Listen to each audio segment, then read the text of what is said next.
Magandang araw.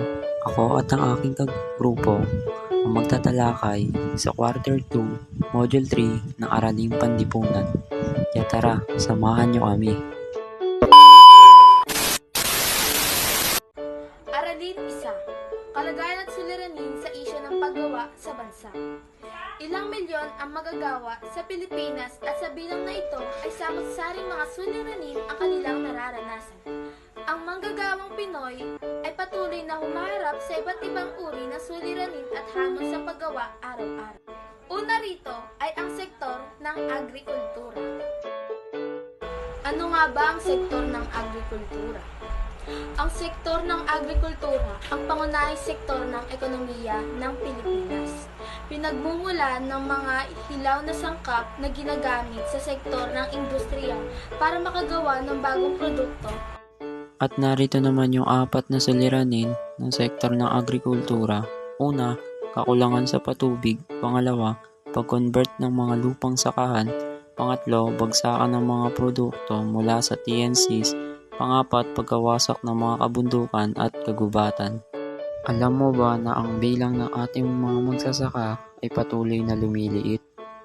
At ang paunti-unti na bilang ng mga kabataan na nagpapakita ng interes sa agrikultura.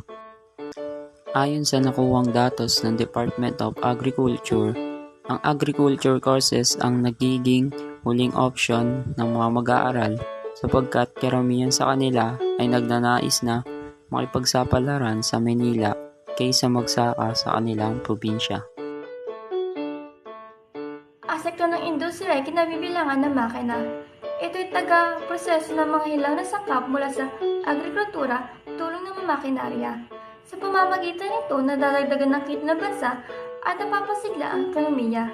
Mga suliranin ng mga sektor ng industriya, imposition, IMF, WB, bilang isang kondisyong pagpapautang sa bansa, pagpapatayo ng pamilya sa ibang bansa, import liberalization, mababang tax o incentive sa mga TNCs, deregulation ng mga pulisyang estado at pagsasapribado ng mga pampublikong serbisyo. Isa pang maaaring kahinaan ng ating sektor ay ang higit na pagtuon ng pangangailangan ng pamilya ang export at hindi para sa luwan. Pagkonsumo, isa sa mga suliraning kinakaharap ng ekonomiya. Ang kawalan ng sapat na kakayaang lumikha ng mga produktong intermediate. Depende tayo sa mga importante na makina at teknolohiya. Kasangkapan at chemical sa mga panggawa ng mga produkto. Sa kabuuan, ang sektor ng industriya ay pawang mahalaga sa pag-unlad ng isang ekonomiya. Kung ito ay pamahalaan ng maayos at tama ay manghulugan ito ng karagdagan dami sa pagkakapasidad ng ekonomiya. Maikli ng mga produkto at servisyo na tutugon sa pangangailangan ng mga nakakaraming Pilipino. Sektor ng serbisyo, may malaking ambag sa ekonomiya ng bansa ang lakas ng paggawa ng mga manggagawa. Mahalaga ang sektor ng serbisyo dahil ito ang gumagabay sa buong yugto ng produksyon, distribusyon, kalakal at pagkonsumo ng mga produkto sa loob at labas ng bansa. Mga suliranin ng sektor ng serbisyo, patakarang liberasyon, mga babang pasahod sa mga manggagawang Pilipino, malayang patakaran ng mga namumuhunan, task incentives, samot-saring suliranin tulad ng mga overwork, mga sakit na nakukuha mula sa trabaho lalo na sa mga buhay ng mga manggagawa, BPO. Patuloy na pagbaba ng bahagyad ng mga bilang ng small medium enterprises, SMEs. Sektor ng serbisyo.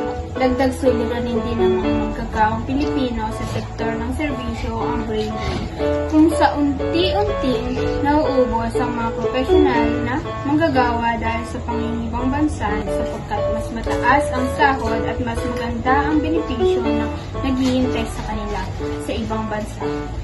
Upang makasabay at makasunod sa globalisasyon, ang mga Pilipino Pinatupad ang panibagong kurikulum kung saan nagkakaroon ng pagdaragdag ng 2 taon sa basic education ng mga mag-aaral. At ito ay tinawag na senior high school. Sa pamamagitan nito, ang mga mag-aaral ay sasanayin upang maging globally competitive na nakabatay sa balangkas ng Philippine Qualification Framework.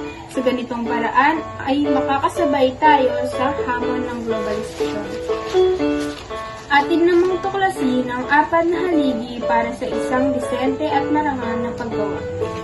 Una, social dialogue pillar. Pangalawa, employment pillar. Pangatlo, workers' right pillar. Pang-4, social protection pillar. Nakapaloob sa employment pillar, natiyakin ang paglikha ng mga sustainableng trabaho. Ang paglikha ng mga sustainableng trabaho ay malaya at pantay ng oportunidad sa paggawa at maayos na workplace para sa mga manggagawa. Ang employment pillar ay haliging naglalayong protektahan ang karapatan ng mga manggagawa, labor, sa mga abusong paggawa. Nakapaloob dito ang mga batas at iba pang mga alituntunin na ang pangunahing layunin ay ibigay sa mga manggagawa kung ano ang mga nararapat para sa kanila. Ipiniliwanag dito na may mga ahensya ng gobyerno na maaaring lapitan anumang oras tungkol sa anumang issue na may kinalaman sa paggawa.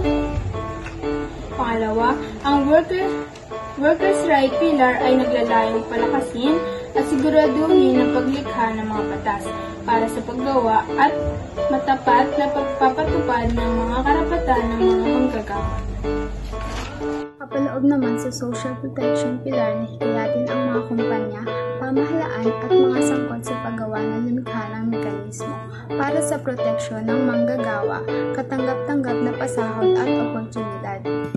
Nakapaloob naman sa social dialogue pillar na napalakasin ang laging bukas na pagpupulong sa pag-itor na pamahalaan, mga manggagawa at kumpanya sa pamamagitan ng mga collective bargaining unit.